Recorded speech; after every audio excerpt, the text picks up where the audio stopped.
case.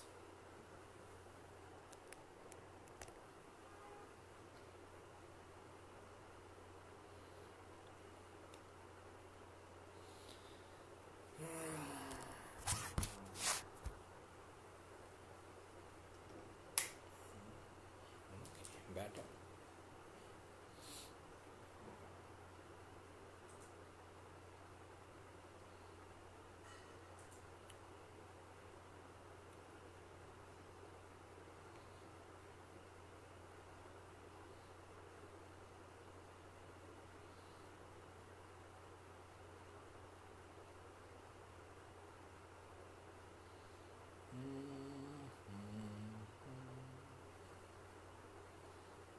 It's very dark.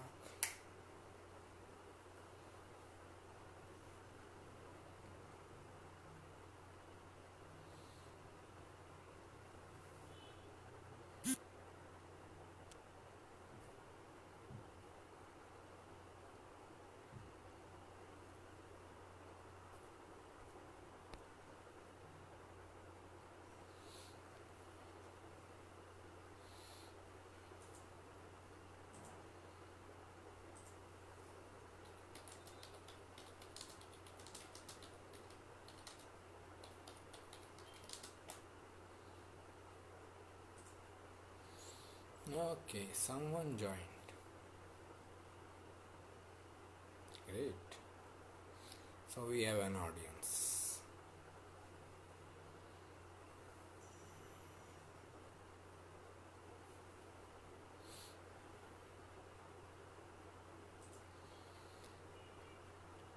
Yo.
Good evening, Swamiji. Namaskar.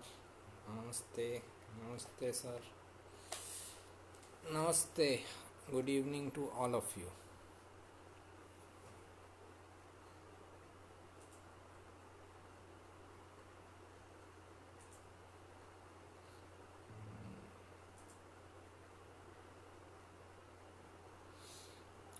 So, yeah, you can send your questions.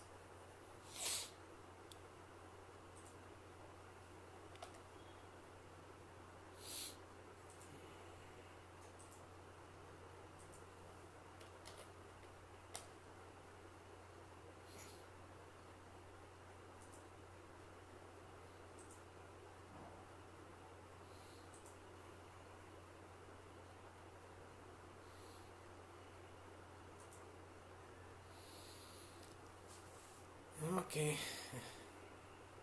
Any questions?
Can you explain what does Mercury represent in Vedic astrology, and does it also mean short height people and younger people in family? I Mercury represents many things. First of all, the first portion of your question is Mercury is traveling. Mercury also represents learning things and learning new things, collecting information, communication, business. Mercury also represents astrology itself. Mercury is Karaka of astrology. Okay. Uh, Mercury is also your decision making skills, intellect, and all these things. Now, coming to your second part of questions, this does it also mean short height people and younger people? Younger people, I can understand. Short height people is because they are somewhere connected with younger people. Understand? Mercury is your prince charming. Okay, if we look at all the planets in a scheme of kingdom, sun is the king, moon is the queen, and Mercury is their prince charming. So as prince is young, okay, it represents younger people. And Mercury also represents someone who is very youthful. Okay, so Mercury also represents someone who is very youthful always. It can also be childish. Okay, uh, at and as younger people are shorter in the heights, we can say that Mercury represents short height people also, because naturally a younger person, a child of around let's say 10 12 age, will be shorter in the height, so that's why. Okay. Conjunction of Jupiter and Ketu in the first house, Sagittarius. Is it good for spiritual development and higher learning? Yes, it is. It is very good. Sagittarius is sign of higher education. Jupiter itself represents higher education, and Ketu with Jupiter and Sagittarius, Ketu is research. So it gives lots of ability to the person to research in higher education related fields. They can take the highest level of education, like taking the education like PhD or DLit or things like that.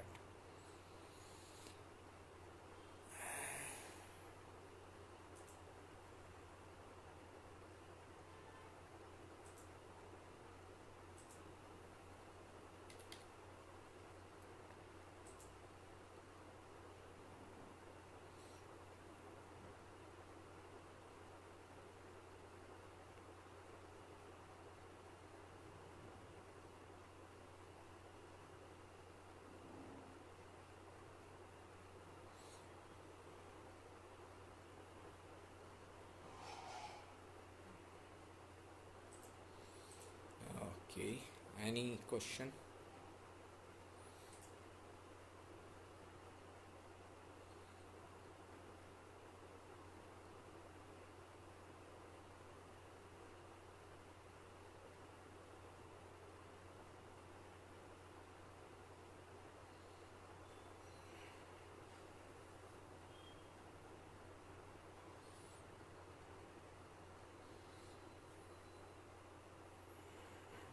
From April 6th, Jupiter will be in Aquarius. What we expect from this Jupiter? I wrote a separate article on Jupiter in Aquarius transit. That will give you good enough information. Uh, if I just tell you in summary, okay, Aquarius is the sign of entrepreneurship, serving humanity, and new age technology.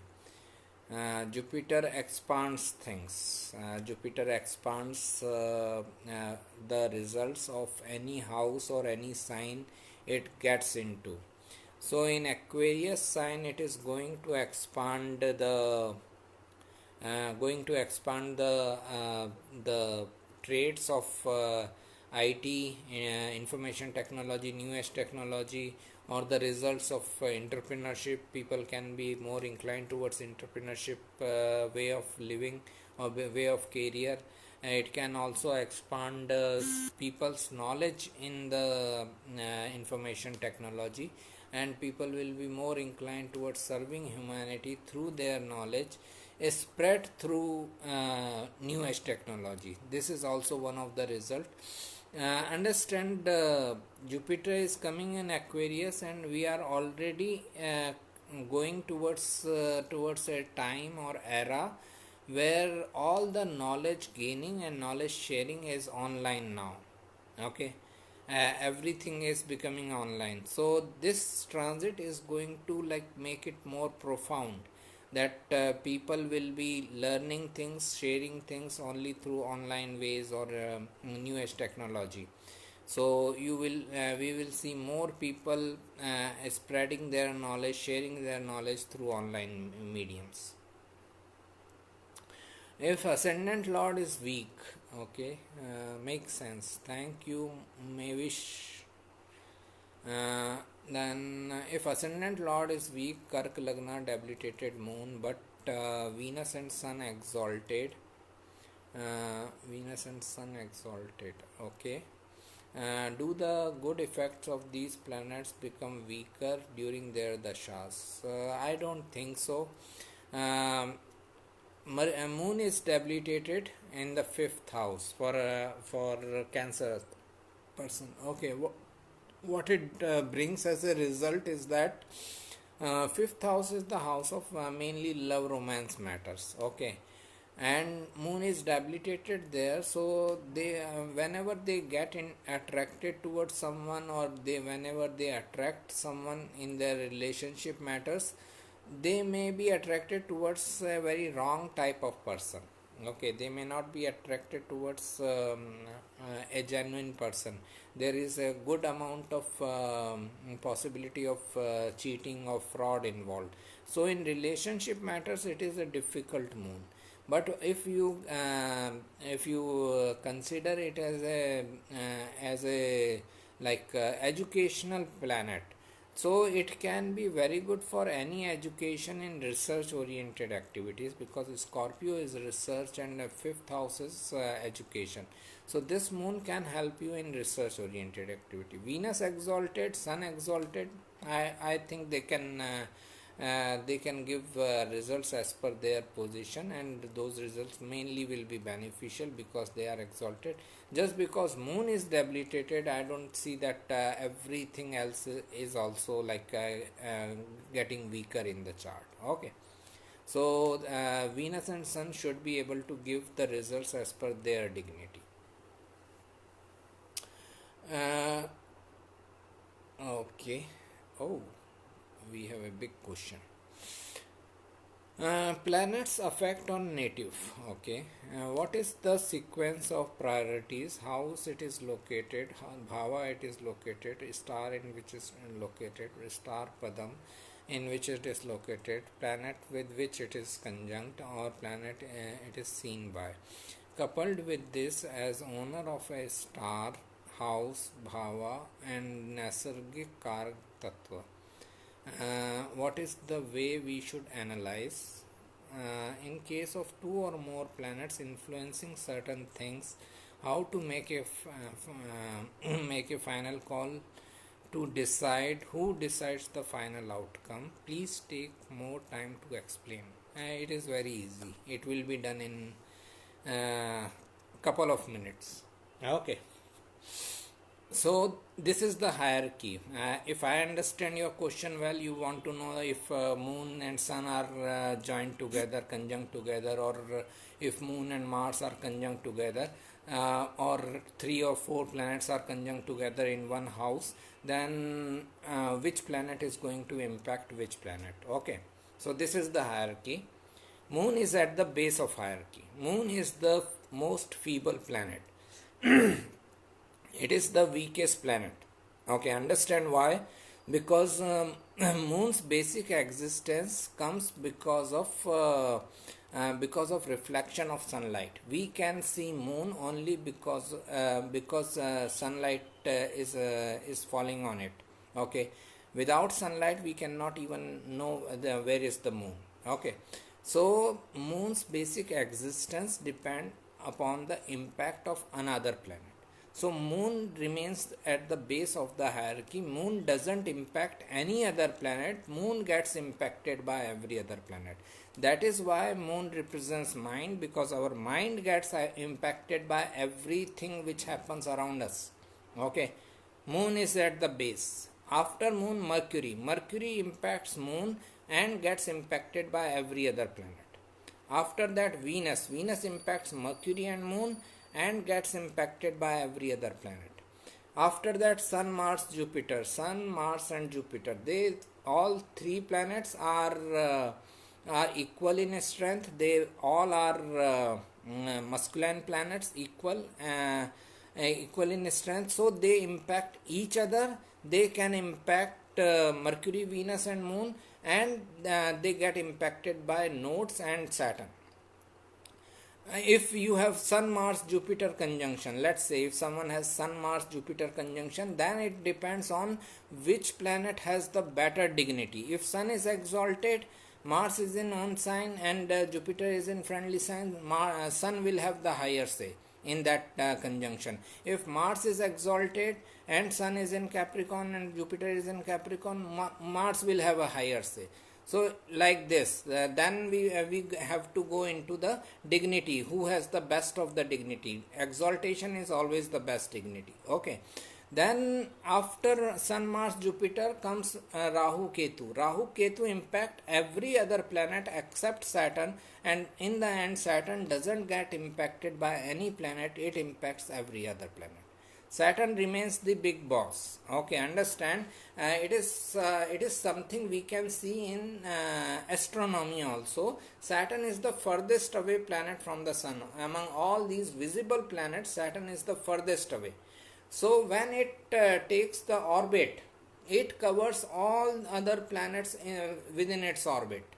So that is why Saturn is representing limitations, because all other planets are working within the limitations of the Saturn. No planet can go beyond Saturn. Okay, so that is why Saturn has the highest say. Saturn is at the top of hierarchy. Moon is at the base of the hierarchy.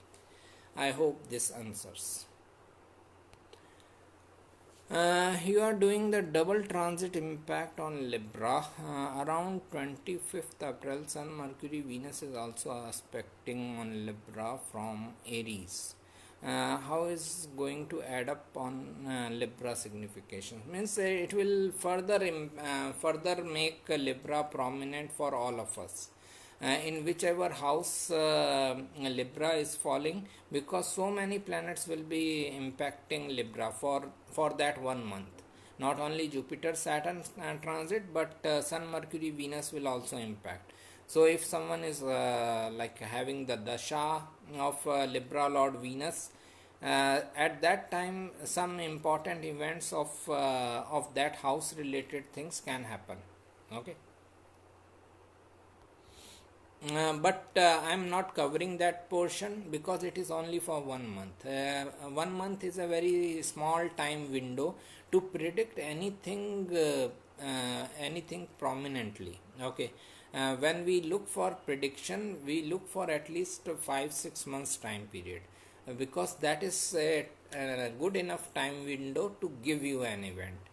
I am not saying event cannot happen within 1 month. I am just saying the possibility is less. Okay. Jupiter in Hasta, 11th house, Virgo. Okay. Moon in Libra in 12th house, fine. Venus in 7th house, fine. How will be my Jupiter Venus Dasha be starting from June? Again, Dasha analysis takes a long time, but what I can tell you right now, because I am going through Jupiter Venus Dasha, same is Scorpio ascendant. I am also Scorpio ascendant, so like it can be a very good Dasha for your conveniences. You can live a very convenient life in this time period. Okay. In matters of wealth, finance, luxuries, conveniences, it can be the best time period you may live. But and when it comes to relationship matters, it can bring relationship for you, but that relationship will have its own difficulties. There is no ideal or perfect relationship. Even in Jupiter Venus dasha, you can have your difficulties in relationship matters. Okay. Thank you so much. Debilitation is made to look purely negative by so many astrologers. Nothing is purely negative, nothing is purely positive. Good and bad are always part of our life, right? Even in the best circumstances, even in the best times in our life, we have to suffer something negative. Um, uh, uh, from nakshatras only, from nakshatras also we can understand this thing, that Ashlesha is the nakshatra of your psychological issues or your emotional insecurities, but same Ashlesha is the nakshatra of Kundalini awakening. So the same Ashlesha Nakshatra can bring the spiritual evolution to the person. The same Nakshatra can bring emotional insecurity to the person. It depends on the person how he is going to utilize that energy, and where he himself is, because he will utilize according to that only.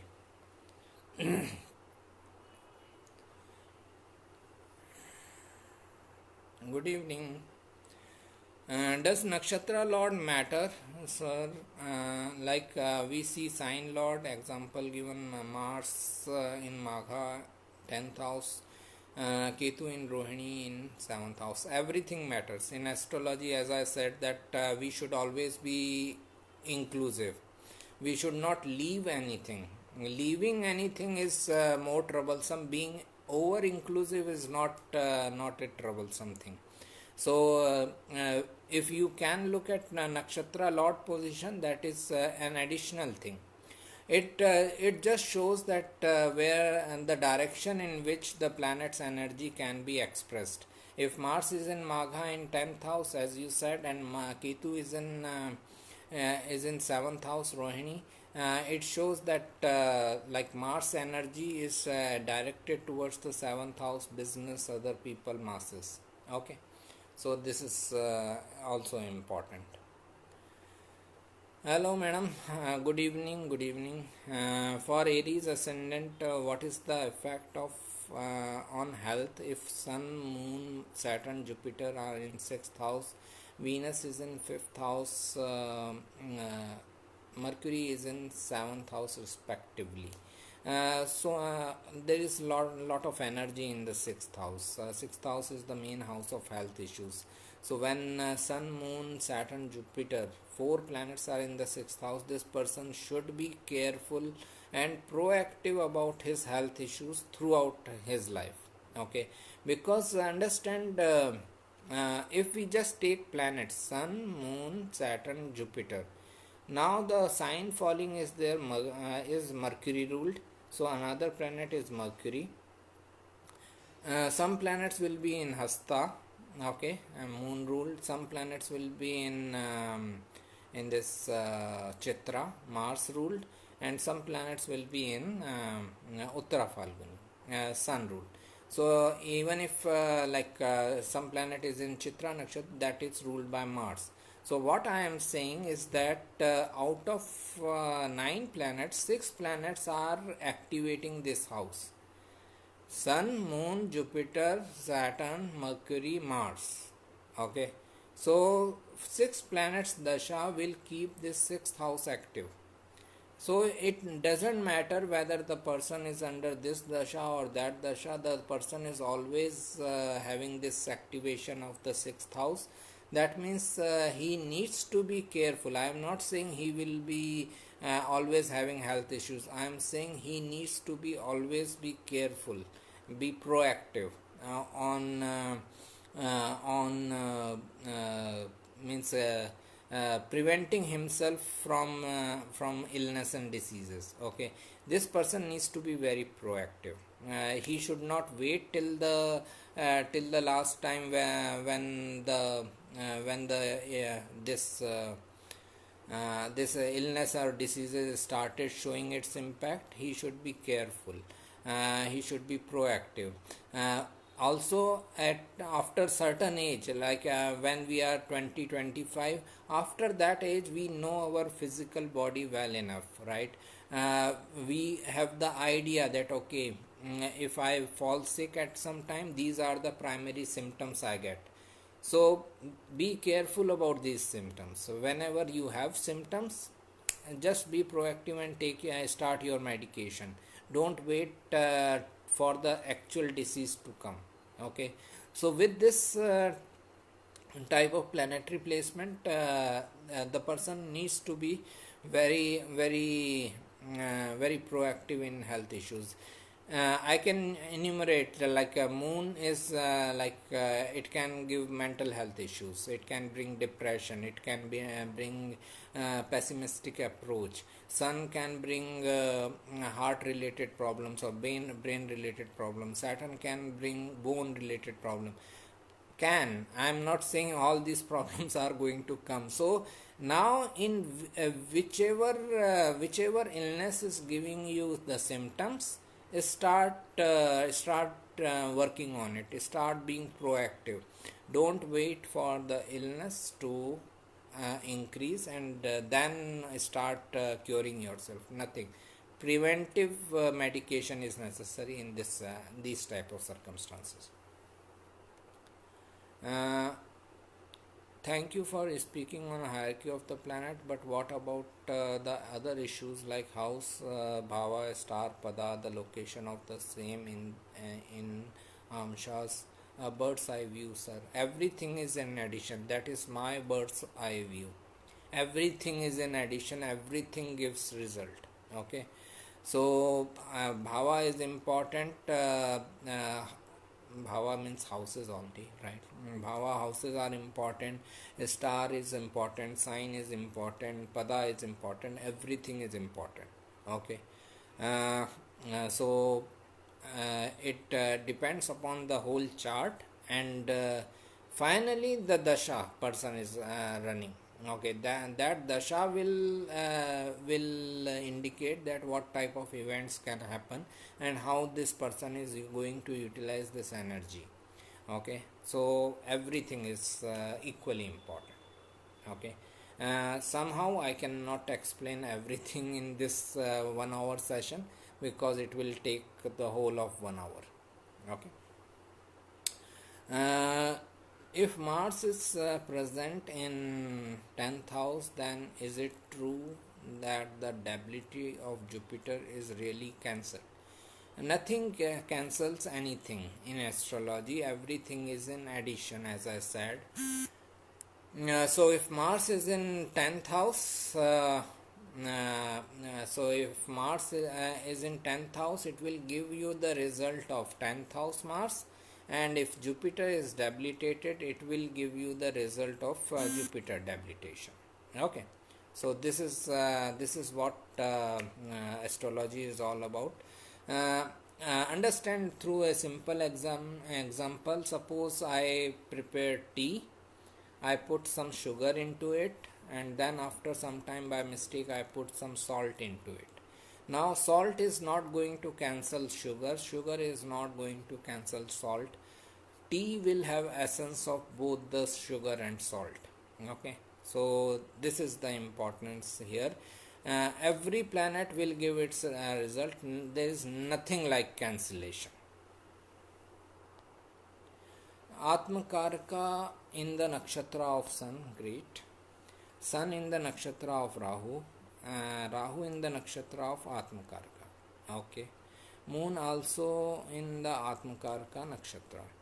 And then this triangle vibes how would affect the soul purpose. What is the main purpose of this planet?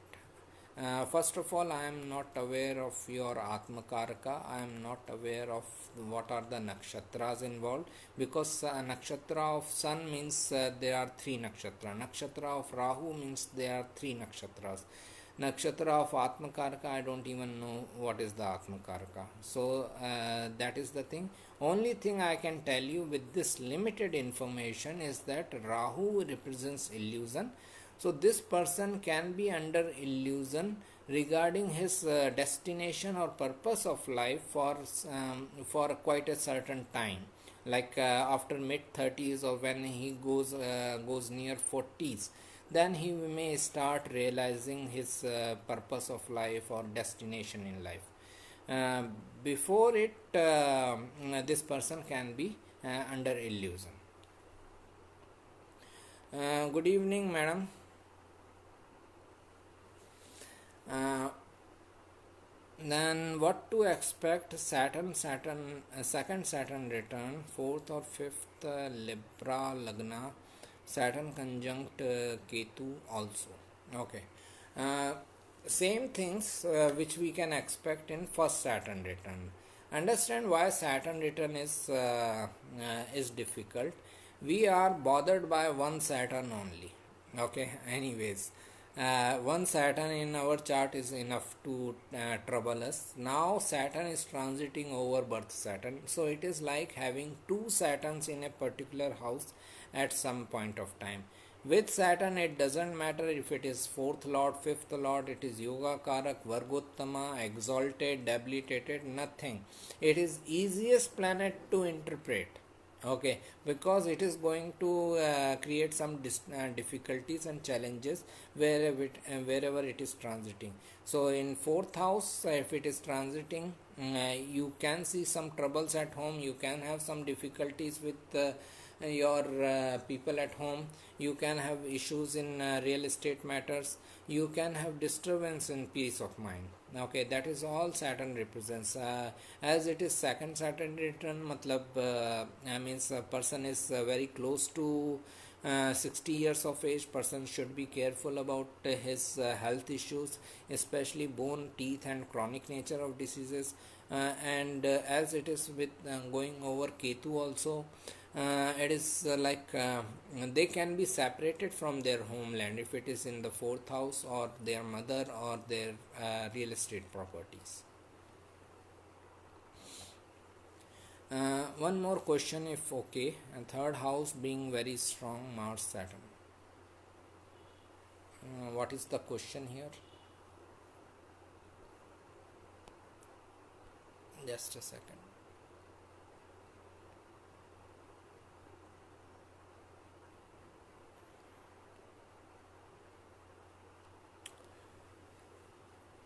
Third house being very strong, Saturn and Mars. Saturn in the third house is always the case where a person gets a real success or authority in life only when he is into his own business. Saturn in third house will push you towards business. Sooner or later, you have to start your own work. Okay, it depends on you when you want to start. It is your decision. Okay, if you want to start now, or after 10 years, or after 20 years, but you have to start. So Saturn Mars in the third house will make you realize your potential, but it will make you realize your potential after a certain delay, after let's say 35 years of age, when Saturn matures. Okay, thank you, you're welcome. Sorry, mistyping. Third house being very strong. Just a second. Third house being very strong, Mars, Saturn, and Virgo. Does it have to mean person should do own business? Yeah, I just said that. And or can it mean the person should be in the role of leadership? How to interpret personality or career? Understand, third house is sixth from the 10th. Okay, third house is sixth from the 10th. So sixth house is always the house of conflicts. 10th house is your authority figures. So when Saturn Mars are there in the third house, they will bring some long term conflicts with your authority figures. Okay, whomsoever is your authority. It can be an authoritative teacher also, it can be authoritative guide also. So whomsoever is in authority position, they can have lots of issues with you, and those issues are just an indication that you should focus on your own business. This person should focus on own business. Namaste madam, how are you? Thank you, sir. You are very kind with advice. Have a good Sunday. Same to you, sir. Saturn, first lord in the 8th house, Leo. Okay. It is a difficult position, especially for relationship matters. Saturn in Leo is one of the most difficult positions of Saturn. Understand, Saturn is always the most difficult planet. Okay, if I may just explain this after I explain this planetary position, is that Saturn is always difficult, and this there are four signs where it becomes more difficult. These are Cancer, Leo, Scorpio and Aries, or if I say in order, then Aries, Cancer, Leo and Scorpio. These four signs are where Saturn is more difficult. Okay, now Saturn is with in sun signs. Sun and Saturn is the biggest enmity. Okay, so Saturn in Leo means Saturn is in great enemy sign. Very troublesome combination for relationship. Okay, lots of ego conflicts in the relationship matters, very frustrated relationship results. Okay, but if this person works hard on his creative side of life, Leo is also sign of creativity. If this person shows perseverance and hard work in his creative side of life, then they can be super creative, they can be super successful in their creative side of life. Okay, so for creativity related matters it is very good position. For relationship matters it is a very difficult position. Now why Saturn is always difficult, why I always say that Saturn is always difficult, is because understand, every planet has its nature. Just like we cannot change our basic nature, just like I cannot change my basic nature, you people cannot change your basic nature, a planet can also not change his basic nature. Understand, it is always beneficial if we understand planets as individuals, as I always say, plus understand Saturn as the polar opposite of Venus. Okay, Venus represents our conveniences, Saturn represents our inconveniences.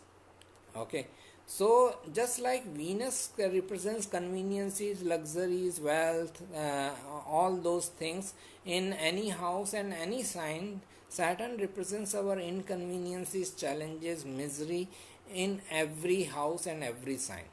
With Saturn, we can never use the word benefic or good.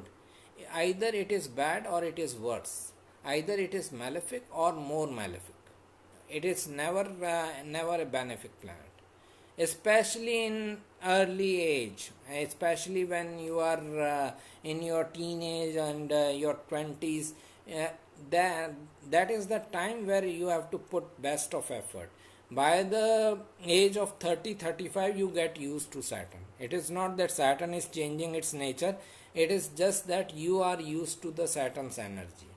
Okay, so this is important with Saturn. Normally people say that okay, Saturn is in own sign, Saturn is in exaltation. Doesn't matter. Okay, even exalted Saturn can bring lots of challenges in relationship. Saturn is challenges, Libra is sign of relationship. It is exalted in Libra. So lots of challenges in relationship. Wherever Saturn is, that's where our biggest challenges are. Okay. Now understand why it is so. Look at the life of Saturn in mythology, Shani. Okay. If you look at that Saturn's life, his real mother left him, his stepmother never loved him, his siblings never respected him, his father discarded him away. Okay, So all he got in his life was misery. All he got in his life was pain. You can give to others what you have. I can teach little bit of astrology because I know little bit of astrology, right? Uh, Likewise, Saturn can give to us what Saturn has got. Saturn has only got misery, so it is providing misery to all of us. That's it. It is as simple as this. So in any house, any sign, Saturn remains the same. It is going to show your miseries, your challenges, your difficulties of life, no matter where it is placed. Okay. Now coming to the second question. Next question. Uh, this Saturn in 8th house, Scorpio, Jeshta, and Sun in 10th house. Scorpio, Jeshta means Sun is in Capricorn sign. If this person works under authority, under others' authority in job setup, then it is a very difficult conjunction and difficult planetary placement of Saturn in Scorpio in 8th house. He can have lots of instabilities, ups and downs, lots of ego conflicts with authority figures. But if this person works in the business setup, especially in any research oriented matters, even occult mysticism, it is a very good position.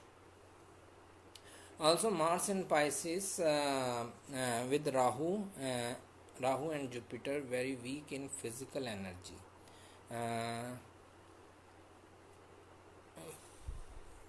Ascendant Lord is going into the 12th house, maybe that's why, but I have to see the whole chart for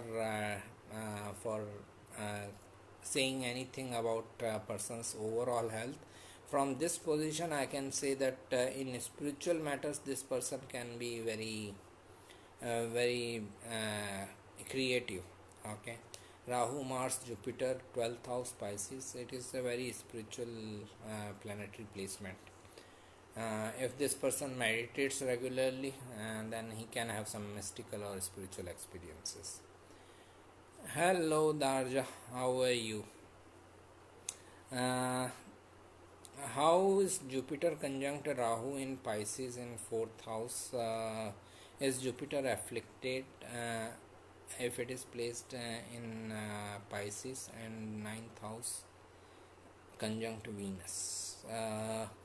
It is afflicted because it is with Rahu, and that is the first thing, because Rahu remains a malefic planet, but it is in own sign. Okay, it is a very good placement for Rahu Jupiter in Pisces, if I remember well. Just a second.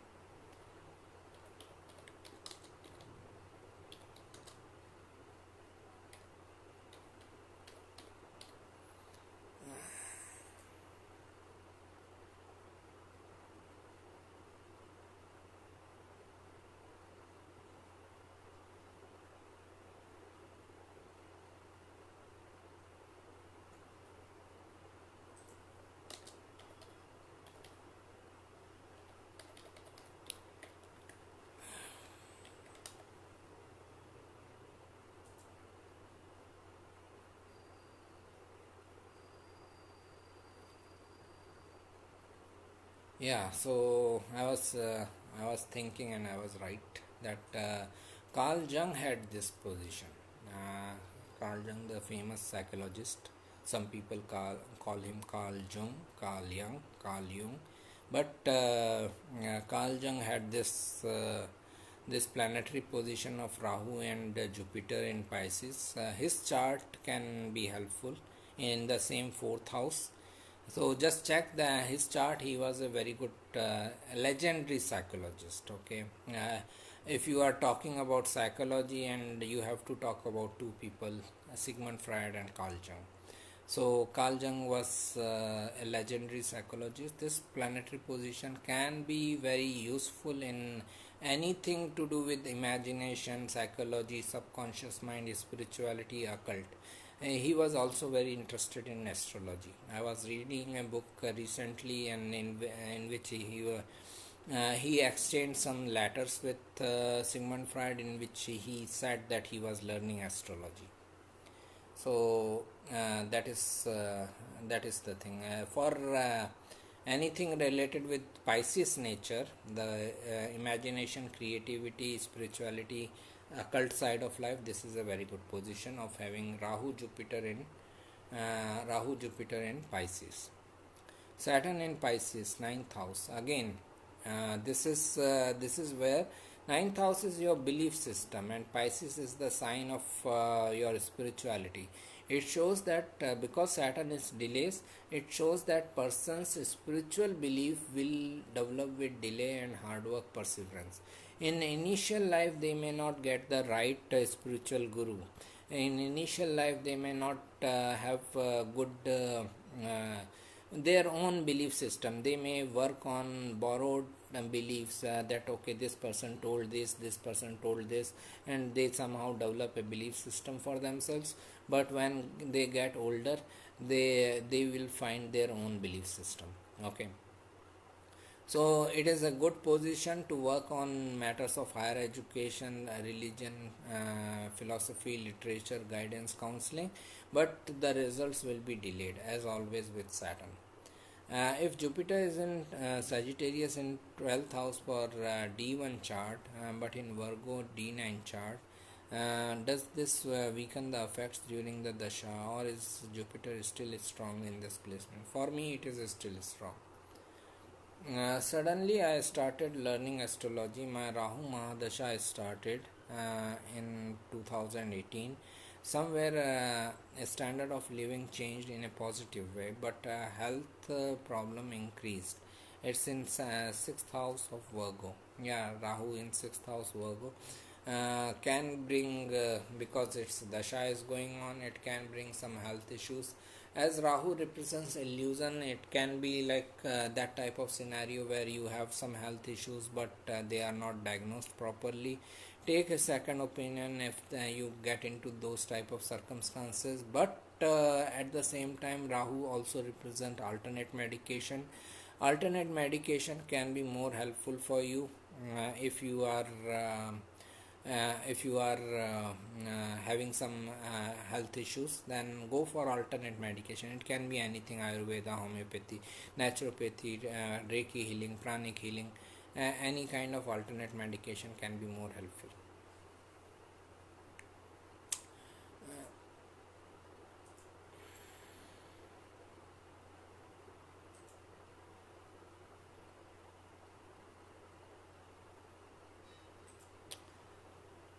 If Saturn is in, just a second.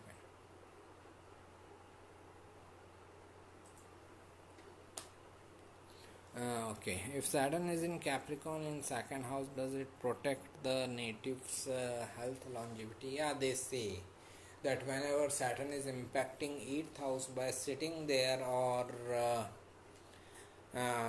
or aspecting there, 8th house is the house of your death and rebirth. Okay, and if Saturn is impacting any of the death oriented houses like second house, 7th house, or 8th house, because Saturn represents delays, it is going to delay the death, means long life to the person. Okay, thank you for the explanation, and please shed some light on the position of combusted Saturn. Of course, Saturn gives miseries, but when he combusted, lost his power of exaltation. Again, I don't think that any planet loses anything. Saturn combust is more, in my experience, it is more harmful for the sun. When Saturn is combust, when Saturn and Sun are together, I have seen that Saturn is impacting Sun more than rather than Sun is impacting Saturn. So the person will have distant relationship with father, or no support from authority figures. That type of results can come up when Saturn and Sun are together, and they are very close in degree wise. But again, Saturn gives better results if person is putting his best effort over a long period of time. Saturn gives best results in a person's 30s. So if this person also is prepared to put his best effort and get things uh, just a second. Start working on the matters related with Saturn's position, then he will get the result sooner or later. But the results will always come with delay and hard work. Occult is 8th house, 12th from the ninth. Great. Does it mean not? Does it not negate ninth house, religion and spirituality? Okay. Uh, Now, how you can relate it? Ninth house is your belief system. Okay. Eighth house is occult, mystical things, hidden things for which you have no idea. Okay, when those things are going to come up, when those events are happening. Okay, that's why it is hidden. Now understand the logic. So 8th house is 12th from the ninth. That means it is loss of your beliefs. Okay, 8th house event can destroy your beliefs. Whatever you believe in, suppose I believe in this particular religion or that particular philosophy, and suddenly an occult event happens, a mystical event happens, it will shatter my belief system.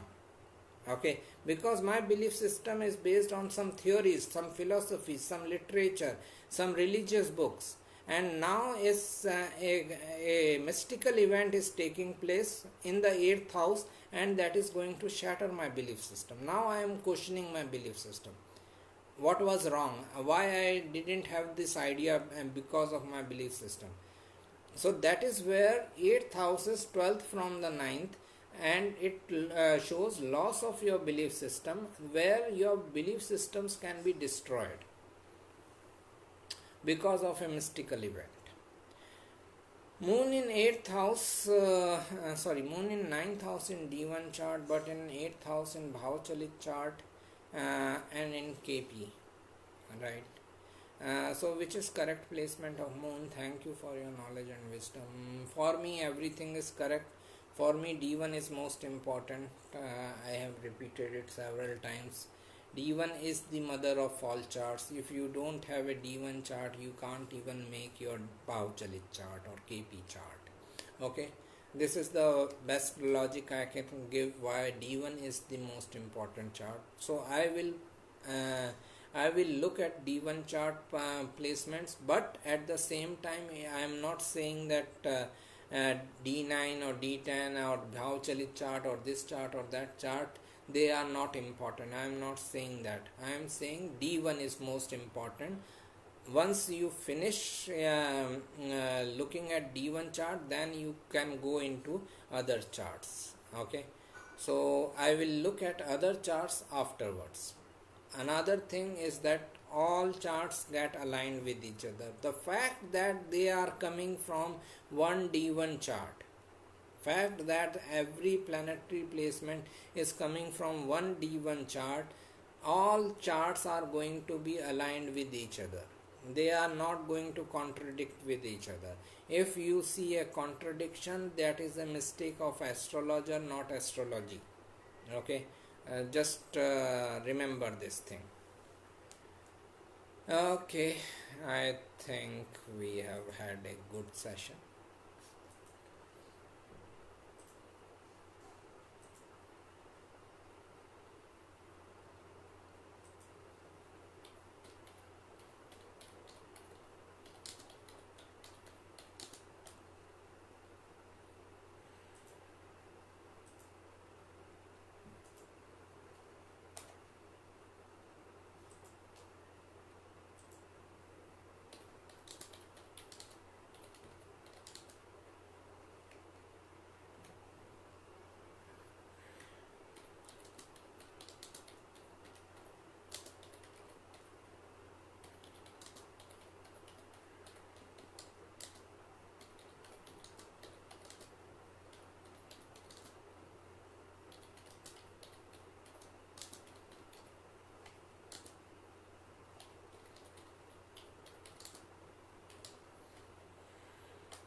This is done. Following is the sequence of hierarchy is following the sequence of a moon conjunct Mercury is a beneficial position or a difficult one. Depends on what you want to do with this moon and Mercury conjunction. If you want to do a business, it is a very good business oriented mind. But if you don't want to utilize in business, then this mind will be traveling everywhere. It is not going to stop at any place. This mind can have hundreds and thousands of thoughts uh, every moment. Okay, so utilize it in business, then it is a beneficial position. If you are not utilizing it, then it is a difficult position. It is as simple as this. How you utilize the energy. As I always say, same nuclear energy can create a nuclear bomb for you. Same nuclear energy can create electricity for you. What you want to create, that is your wish. If you want to create nuclear bomb or nuclear electricity. Okay. So energy is neutral as always. Understand. Thank you. Okay, I think we had a good session, 1 hour time. Uh, we will meet next week. Okay. Have a nice Sunday. Take care and enjoy with your family members, friends, and let's meet again.